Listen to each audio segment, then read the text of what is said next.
بسم اللہ الرحمن الرحیم۔ اسلام نے سور کا گوشت حرام قرار کیوں دیا؟ سلطان صلاح الدین ایوبی کے زمانے میں ایک یہودی عورت تھی جو اسلام پر ریسرچ کر رہی تھی۔ اس نے اسلام کے بارے میں بہت کچھ سیکھا، بہت کچھ پڑھا۔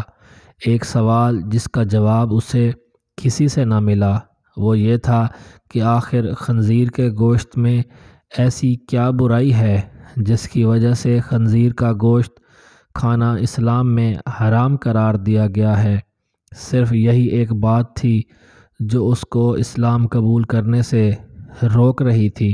اپنے اس سوال کا جواب حاصل کرنے کے لیے وہ سلطان صلاح الدین ایوبی کے دربار میں پہنچ گئی اور عرض کیا، سلطان معظم، میں نے اسلام کے بارے میں بہت کچھ پڑھا ہے اور بہت کچھ سیکھا ہے، حتیٰ کہ میں اس جگہ پر آ کھڑی ہوئی ہوں کہ اسلام قبول کر لوں، لیکن ایک بات ہے جو مجھے اسلام قبول کرنے سے روک رہی ہے، اور وہ بات یہ ہے کہ اسلام خنزیر کا گوشت کھانے سے کیوں منع کرتا ہے۔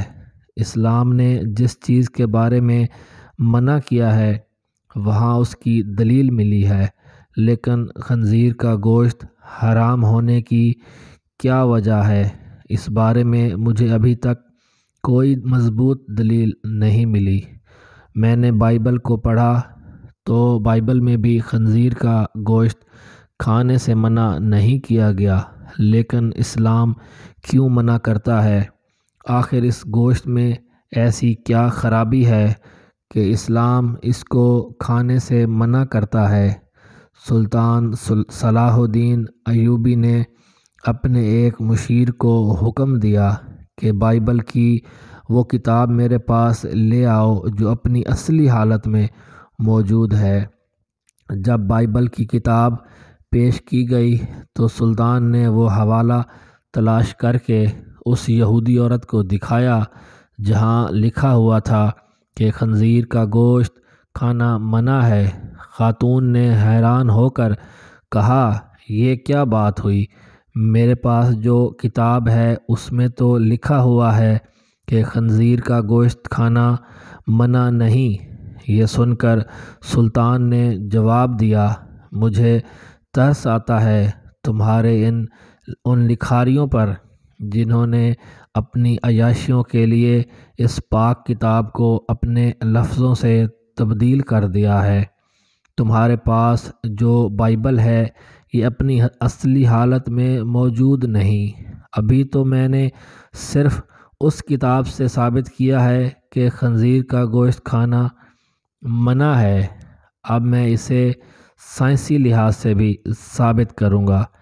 پھر سلطان نے اس عورت سے کہا کہ کل صبح خنزیر کا گوشت پکا کر میرے دربار میں لے آنا۔ دوسرے دن اس عورت نے خنزیر کا پکا ہوا گوشت سلطان کی خدمت میں پیش کر دیا۔ سلطان نے اس کو کراہت سے دیکھتے ہوئے کہا کہ اب اس کی بوٹی کے 2 حصے کرو۔ خاتون نے جب چھری سے بوٹی کے 2 حصے کیے تو درمیان میں سے گوشت کچا تھا۔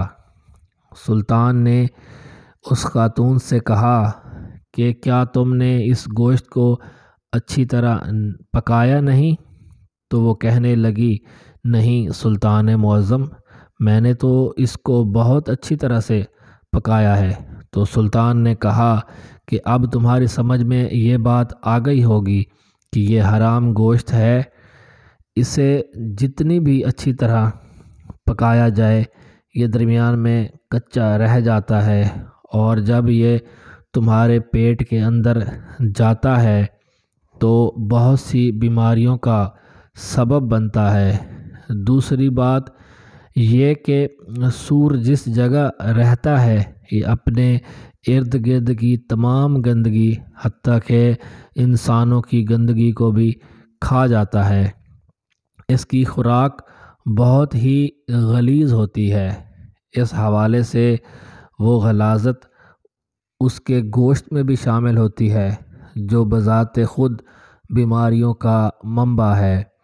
تیسری بات کہ جب سور کی مادہ کسی دوسرے سور کے ساتھ جنسی تعلق قائم کرتی ہے تو یہ اسے دیکھ کر خوش ہوتا ہے اور فخر محسوس کرتا ہے، اور یہ بے غیرتی کی خصلت اس کے گوشت میں بھی پائی جاتی ہے، اور اس کا گوشت کھانے والا بھی انہی صفات کا حامل ہوتا ہے کہ اپنی عورتوں کو دوسروں کے حوالے کر کے خوش ہوتا ہے اور فخر محسوس کرتا ہے۔